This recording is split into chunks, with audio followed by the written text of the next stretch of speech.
Hello everyone, কেমন আছো তোমরা? আশা করি ভালো আছো। আমিও অনেক ভালো আছি। আজকে 3টে বেজে গেছে।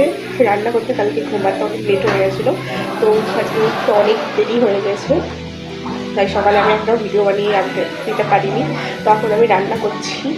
দেখো, দেখো এখন আমি এদিকে আলু ভাজা আর এদিকে ভাত হচ্ছে। চলো তোমাদের দেখাই আরও কী কী করি তোমাদের দেখাবো। আমার ঘরের কাজ পর্যন্ত হয়নি। দেখো ভাত হচ্ছে আর এদিকে আলু ভাজা হচ্ছে, মাংস হবে, মাংস নিয়ে চলে এসেছি। আর এদিকে আমার পেঁয়াজ ভাজা হচ্ছে আমার মাংস বাসানো হয়ে গেছে। তোমাদের দেখানো হলো না, আমি তোমাদের ব্যাক ক্যামেরা করে দেখাচ্ছি।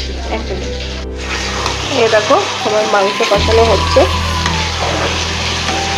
মটরশুঁটিতে আজকে মাংস রান্না হচ্ছে। আর এই আলু, আমি এটা করে নিই, তারপর তোমাদের সাথে আবার কথা বলছি।